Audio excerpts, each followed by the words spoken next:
Hoy estamos en el capítulo 15 como ven ahí, vamos a estar hablando hoy sobre el arrepentimiento y el gozo de Dios, y hay un uno. Es porque inicialmente cuando estaba viendo este pasaje vamos a ver, hay tres parábolas que Jesús está hablando y están conectadas, están enseñando la misma verdad, pero había mucho material para hacerlos todos en un día, entonces vamos a verlo en 2 semanas. Entonces hoy vamos a cubrir las primeras 2 de las 3 parábolas. Vamos a estar viendo sobre la oveja perdida y sobre la moneda perdida. Y hay varias cosas muy interesantes que creo que vamos a poder ver en estos pasajes, cosas que creo que tienen mucho valor para nosotros como creyentes y mucho valor viendo lo que Dios está queriendo hacer, lo que Él está trabajando, el corazón de Dios también. Entonces, les invito, vamos a ir ahí empezando el primer versículo del capítulo 15 de Lucas. Vamos a leer el pasaje de hoy y vamos a entrar en el mensaje. Dice: los cobradores de impuestos y otros pecadores de mala fama a menudo venían a escuchar las enseñanzas de Jesús. Por eso los fariseos y los maestros de la ley religiosa se quejaban de que Jesús se juntaba con semejantes pecadores y hasta comía con ellos. Entonces Jesús les contó la siguiente historia. Si un hombre tiene 100 ovejas y una de ellas se pierde, ¿qué hará? ¿No dejará las otras 99 en el desierto y saldrá a buscar la perdida hasta que la encuentre? Y cuando la encuentre, la cargará con alegría en sus hombros y la llevará a su casa. Cuando llegue, llamará a sus amigos y vecinos y les dirá: alégrense conmigo, porque encontré mi oveja perdida. De la misma manera, hay más alegría en el cielo por un pecador perdido que se arrepiente y regresa a Dios que por 99 justos que no se extraviaron. Versículo 8 dice: y supongamos que una mujer tiene 10 monedas de plata y pierde una. ¿No encendería una lámpara y barrería toda la casa y buscaría con cuidado hasta que la encontrare?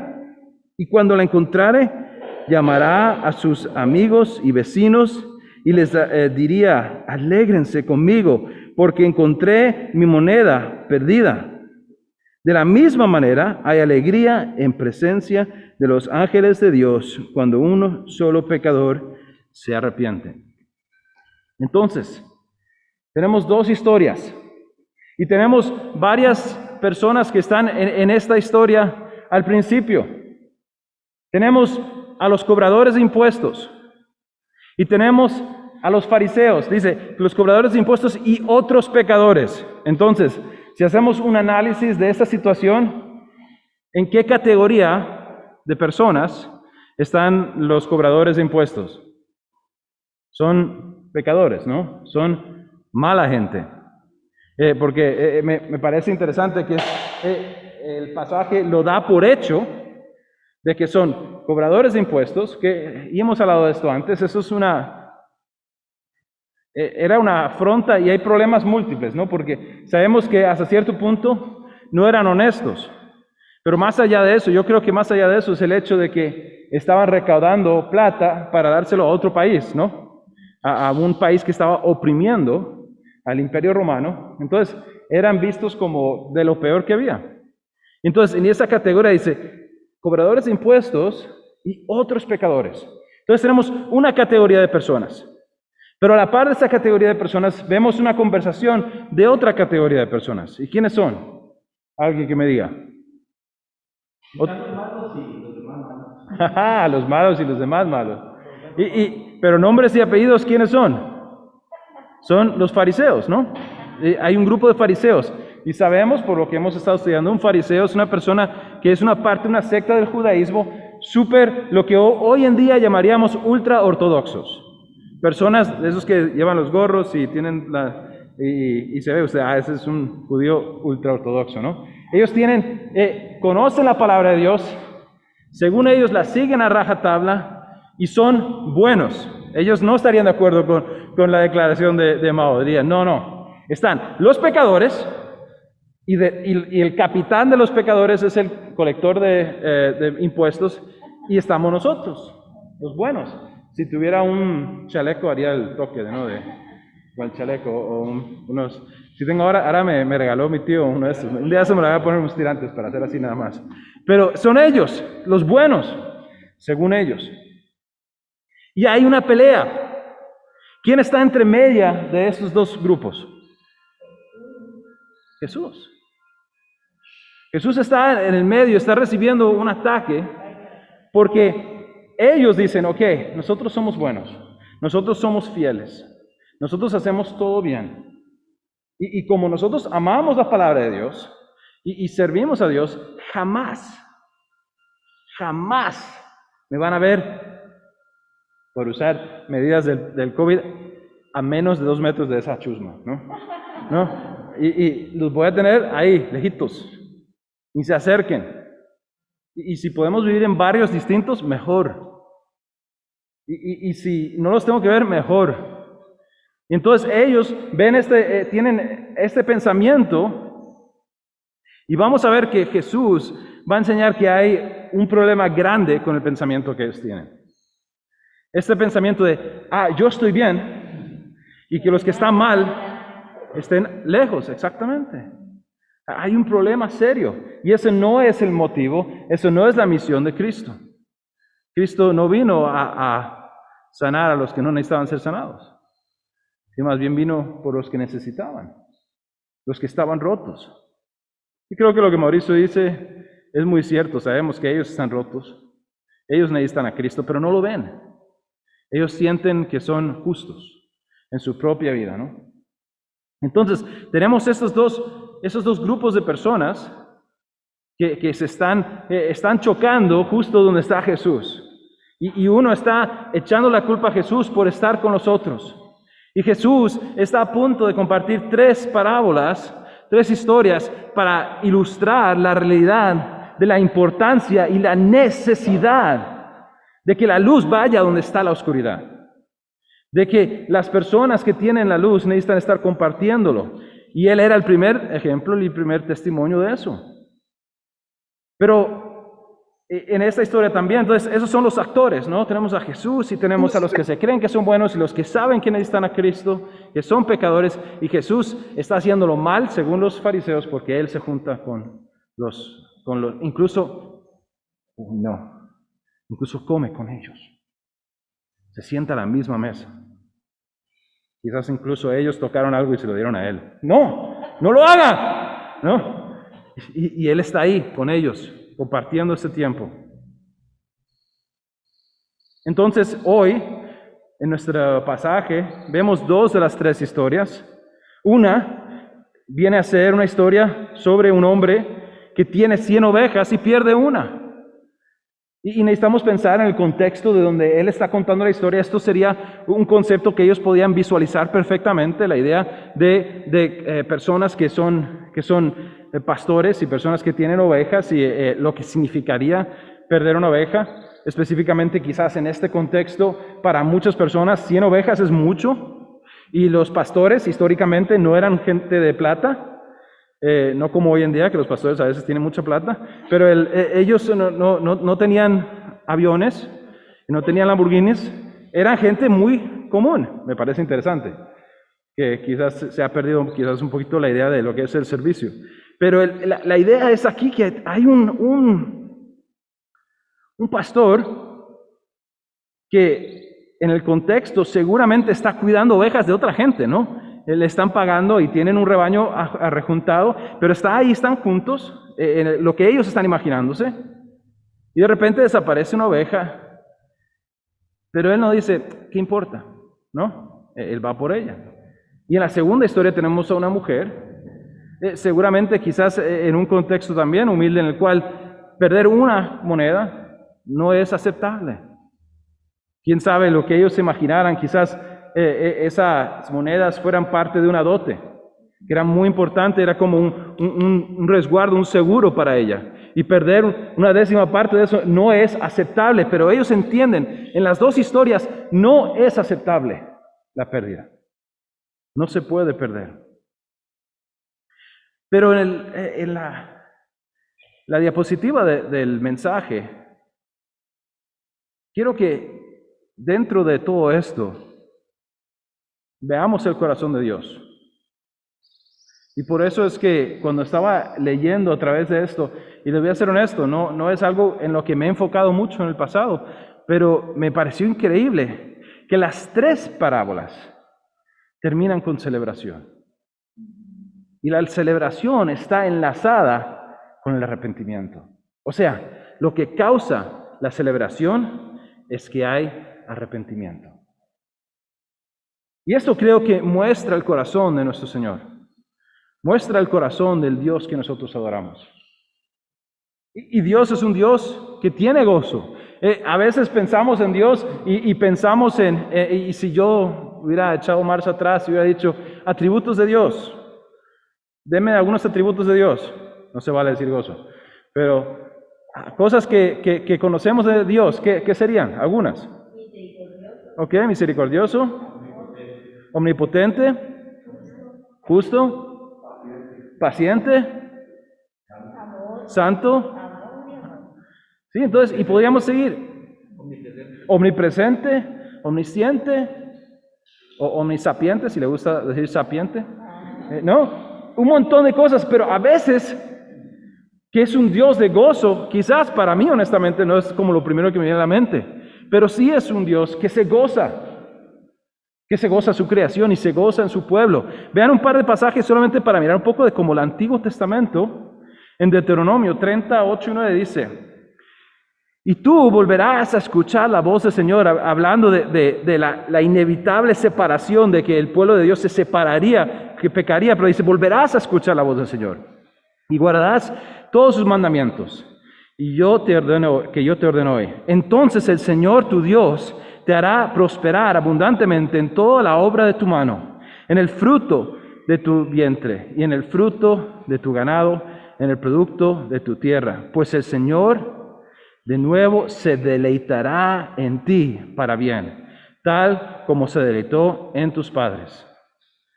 Un Dios que se deleita, un Dios que tiene gozo en su pueblo, que tiene gozo en los que están con Él, los que Él ha llamado, los que son los suyos. Vea lo que dice Salmo 105. Y tú volverás a escuchar la voz. Creo que hice un error ahí. Creo que cuando hice la copia, pero vamos a leerlo. Para eso está la Biblia análoga. Esa no falla. No pasa nada. ¿Disculpe? Sí. Es el copy-paste, a veces falla. Vamos a ver. 105, 41, vamos a ver. Ok. Hablando aquí del tiempo en el desierto, dice, partió una roca y brotó agua a chorros que formó un río a través de la tierra árida y baldía. Pues roció la promesa sagrada que le había hecho a su siervo Abraham. Así que sacó a su pueblo de Egipto con alegría, a sus escogidos con gozo. En el corazón de Dios en salvar a su pueblo, redimir a los suyos, los saca de Egipto. ¿Y qué dice? Así que sacó a su pueblo de Egipto. ¿Con qué? Dice, con alegría. A sus escogidos con gozo. Jeremías, no sé si está bien aquí creo que sí.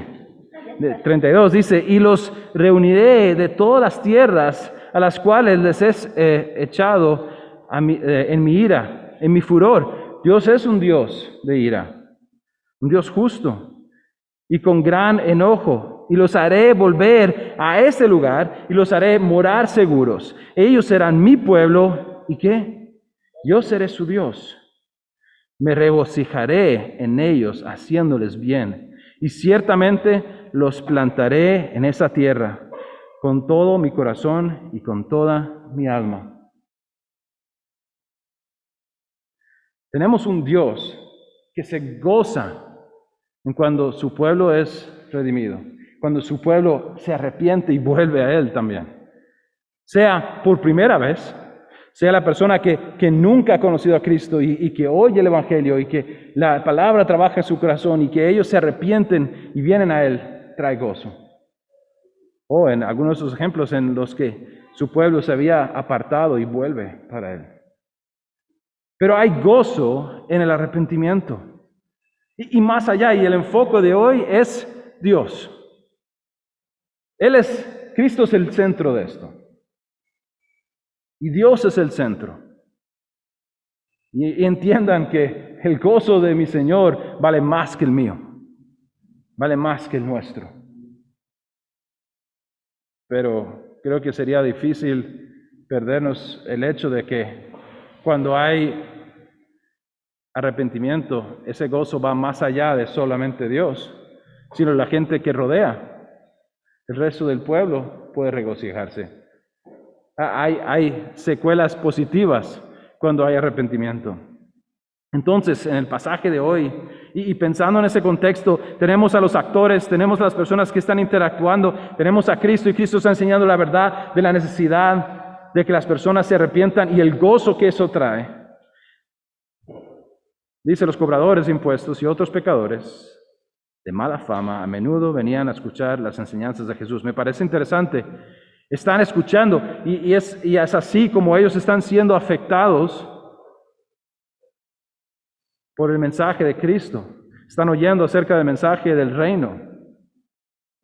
Por eso, por el hecho de que ellos venían a escuchar y estaban participando del ministerio de Dios, por eso los fariseos y los maestros de la ley religiosa se quejaban de que Jesús se juntaba con semejantes pecadores y hasta comía con ellos.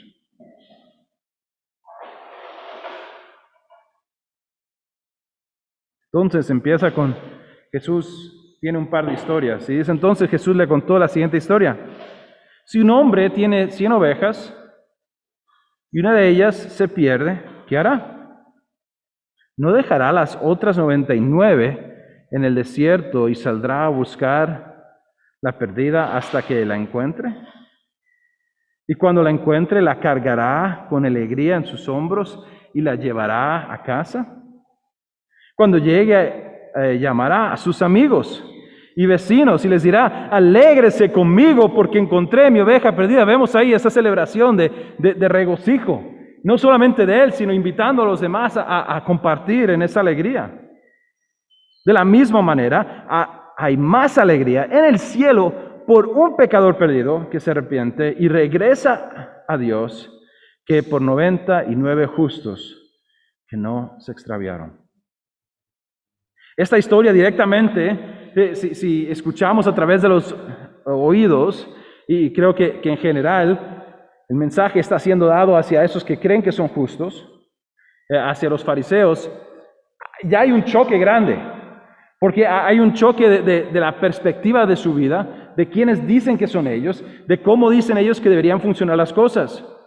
A nivel cultural, simplemente Jesús está diciendo, imagínense, pónganse en los pies, sí, en los zapatos, no en los pies, en los zapatos o las sandalias, o quizás no tenga, de un pastor. Y ellos, yo, un pastor, jamás, ¿no? No, ellos son como la chusma, son como lo menos de la sociedad, son los que menos son pagados, y si por eso no fuera suficiente, están todo el día en el campo y están con los animales, pero no solo eso, sino que como hay que cuidar las ovejas, las 24 horas del día, 7 días de la semana y 365 o 4, dependiendo del año, hay un dilema. Los historiadores nos dicen que los pastores solían no ser muy buenos en respetar el Shabbat. ¿Cómo va a ser uno un fariseo y no respetar el Shabbat? Y por otras situaciones, ellos viven una vida que no es la que un fariseo hubiera imaginado. Entonces, ellos jamás me voy a imaginar yo. ¿Cómo Jesús me va a poner en esa situación de imaginarme eso? Es imposible. Me parece interesante que eso hubiera sido la realidad que está ocurriendo, pero Jesús se denomina a sí mismo como el buen pastor. Y es una analogía que Dios usa continuamente. del cuidado, pero para ellos hubiera sido un choque y no se hubieran podido imaginar, pero Jesús está explicando la realidad. Y yo diría que lo que necesitamos entender, y una de las cosas que necesitamos entender, primeramente como creyentes, es la pasión extravagante que nuestro Señor Jesucristo tiene por los suyos. Porque eso habla directamente a quiénes somos nosotros.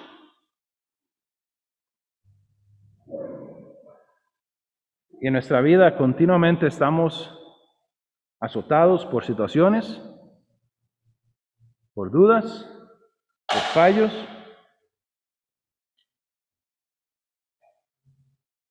Y creo que si entendemos el valor extremo que nuestro Señor Jesucristo pone sobre los suyos, entenderíamos que no debemos de creer la mentira que a veces nuestro enemigo o nosotros ponemos de que no somos amados o que no tenemos valor.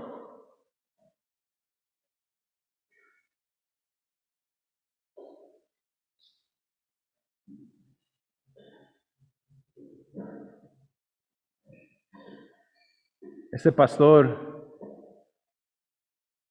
se encuentra en que falta una oveja. 99 de ellas están tranquilas, están seguras, están bien, pero hay una que está afuera. Y si sabemos algo de las ovejas es que no les suele ir muy bien cuando están solas. Cuando estaba estudiando no sabía esto. Yo me crié en un país donde hay todavía pastores. Yo caminé con un muchacho de mi misma edad, 15 años, que era pastor. Me acuerdo, hicimos todo, o sea, había un acantilado y había una ovejita pequeña, la agarró, se la puso al hombro, bajamos, subimos, la pasó. ¿Por qué? Porque esa ovejita no pasaba sola. Lo que no sabía es que son tan chapa, por decirlo a lo tico, son tan chapa, que a veces se acuestan en el lugar incorrecto. No es que no se pueden levantar, pero hay veces que si hay, digamos, como una hendidura donde se acuestan y se dan un poco demasiado la vuelta y se levantan las patas, capaz que no se levantan. Y si hace mucho calor, ve, y duran un día.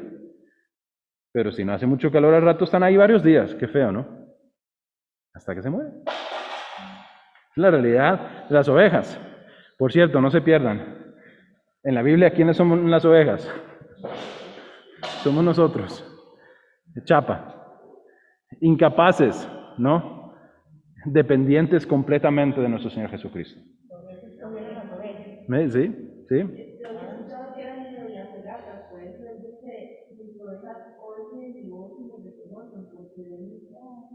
Puede ser también, sí.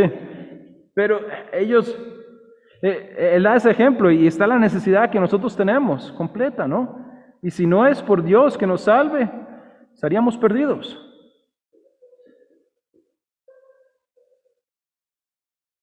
Y Jesús les presenta, les dice, esta es la realidad.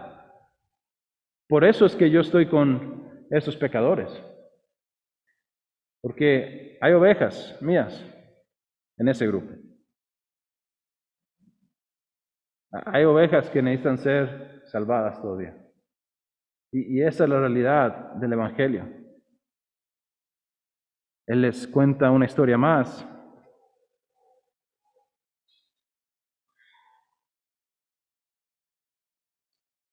Que es la de la moneda perdida. Él dice, o supongamos que una mujer tiene 10 monedas de plata y pierde una. ¿No encendería una lámpara y barrería toda la casa y buscaría con cuidado hasta que la encuentre? Ojo, tenemos otro dilema aquí en esta historia. Porque si hace un momentito le pidió a los fariseos que se imaginaran ser un pastor duro, ahora le está diciendo que se imaginen ser una mujer. No sé cuál es más difícil. En ese entonces no sé cuál es más difícil. Pero para ellos no les cuadra. Pero Jesús toma este ejemplo y les está intentando explicar el valor y la necesidad y el hecho de que cómo funcionan las cosas del reino de Dios es que Dios va a ir y va a buscar lo que se ha perdido. Dice en versículo 9, y cuando la encuentre, llamará a sus amigos y vecinos y les dirá, alégrense conmigo porque encontré mi moneda perdida. Alégrense. Hay gozo cuando hay arrepentimiento, cuando esa persona que estaba perdida es encontrada. Y eso habla a mi corazón hasta cierto punto como una persona redimida. De que mi Señor Jesucristo, de que Dios se gloria y tiene gozo, tiene alegría en haberme redimido. Pero también me dice del valor y cuáles son las cosas que importan en el reino de Dios, cuáles son las cosas que causan esta alegría. ¿Y qué de mi corazón? ¿Cómo me siento yo hacia el prospecto de un arrepentimiento? Porque créame que a la inversa funciona también, hay tristeza, ¿no? Cuando hay sufrimiento. Y ojalá tengamos un deseo de ver ese arrepentimiento. Ojalá estemos orando que el Señor trabajara. Quizás hay alguien en su vida que usted conoce que necesita de Dios. O necesita conocer a Cristo porque no lo conoce, o necesita volver a Dios porque se ha apartado. Aquí dice en versículo 10, al final de esto dice, de la misma manera hay alegría en presencia de los ángeles de Dios cuando con un solo pecador se arrepiente.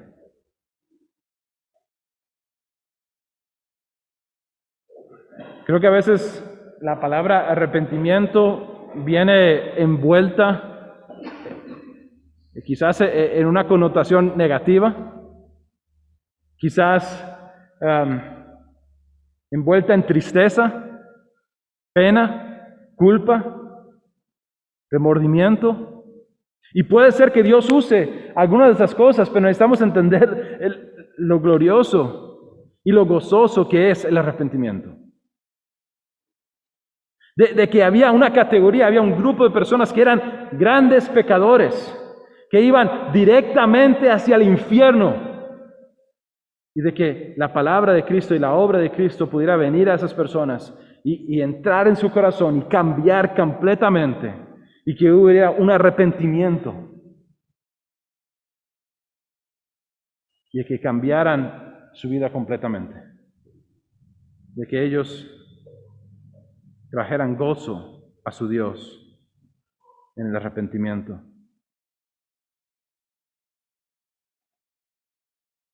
Cuando yo tengo que arrepentirme. Sí, bueno, a mí en ese pasaje, en esta lectura, hay dos cosas muy importantes, ¿no? Y algo que me gusta mucho es cómo es que las personas que estaban rodeando a Jesús en ese momento, incluyendo los apóstoles, murmuraban respecto a los cobradores de impuestos, haciéndole ver a Jesús que ellos están en pecado. Cómo Jesús, en ese gesto tan bonito, él solo preguntó, le preguntó al cobrador de impuestos, ¿qué hago yo en tu casa? ¿Qué hago yo en tu casa? Porque quiero ir a cenar contigo esta noche.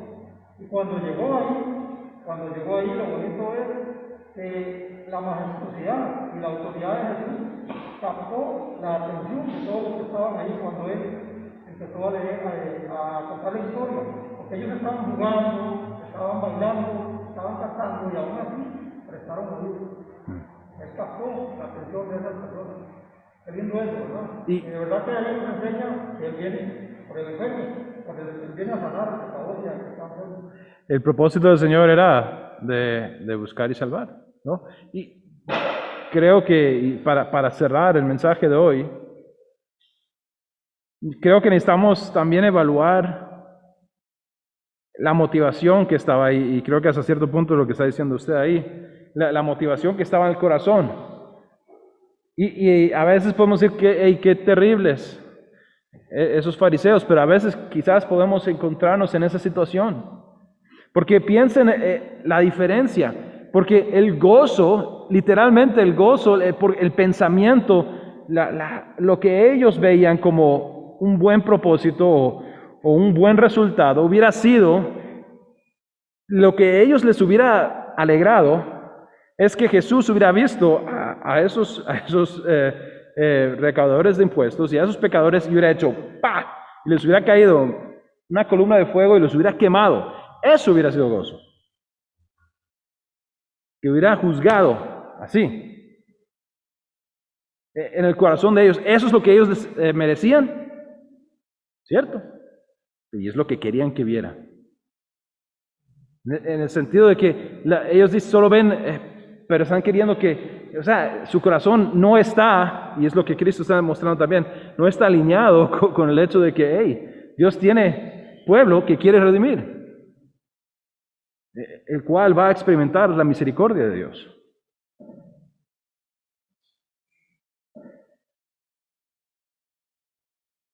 Y hay gozo.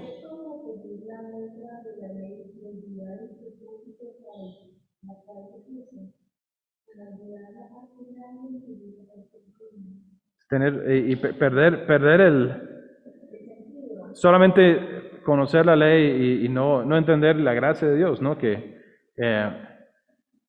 La ley hace que la gracia sea tan bondadosa. Entonces, cerrando el mensaje de hoy, me hace pensar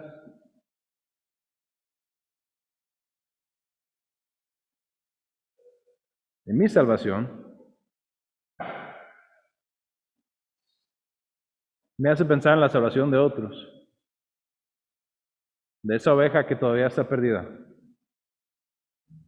de esa moneda que está perdida todavía. La semana que viene hablaremos de un hijo pródigo. Habrá un cambio, ¿no? Porque Jesús ahora está usando cosas no humanas, ¿no? Un animal, una moneda para enseñar la historia, pero va a ser un giro, ¿no? Y va a enfocarlo sobre una persona. ¿Y quiénes son esas personas que Dios está queriendo salvar? Y no sabemos, ¿no? Yo no sé quién de Cedros no es salvo hoy, pero el año que viene sí, no lo sé. Pero lo que sí sé es que Dios nos ha llamado a participar en esto. Nos ha llamado a ser embajadores de Cristo, a compartir. Y mi deseo, y oyendo esto, que es el corazón de Dios, que es tan importante, que le trae gozo, que estas ovejas perdidas vuelvan a Él. Yo deseo ser parte de eso, y ojalá deseemos ser parte de eso, ser usados por Dios para participar en esto. Y ver el gozo y que mi corazón esté gozoso. Y quizás si Dios necesita quitar un poco de mi corazón, que quizás está enfocado un poquito más en no amar a personas por la manera que son, por ser viles, quizás por cómo me han tratado, quizás por cómo tratan a otras personas, y tener un poco más de compasión. Entonces, ojalá entendamos que todos los que somos creyentes éramos esa oveja perdida, éramos esa moneda. Gracias a Dios que no se dio por vencido. Gracias a Dios que Jesús nos dijo, 99 es suficiente. Gracias a Dios que nuestro Señor Jesucristo, aún sabiendo el costo, nos dijo, 9 de 10 es un buen porcentaje. Y que nuestro corazón se regocije. Quizás en un momento vamos a cantar la canción de tal manera, Él me amó, podamos entender el amor con el cual hemos sido amados. Y nosotros podamos amar de vuelta a Dios porque Él nos amó primero. Les animo, vamos a cerrar los ojos, vamos a tener un momento de oración y vamos a cantar. Padre Celestial, Dios,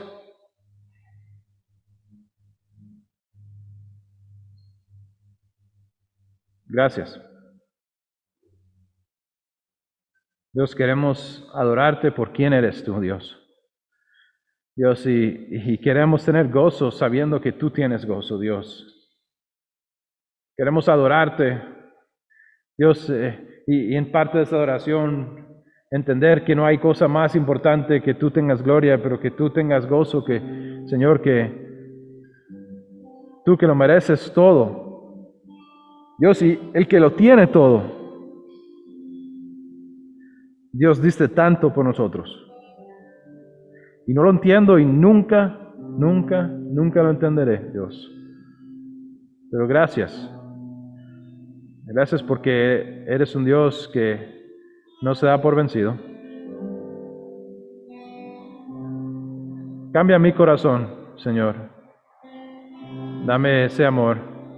Dame ese gozo en el arrepentimiento, Señor. Y si mi alma y mi corazón necesita arrepentirse también, llámame a eso. Llámanos. Dios, y si hay alguien aquí o escuchando que necesita volver a Dios, que hoy sea el día que lo hagan.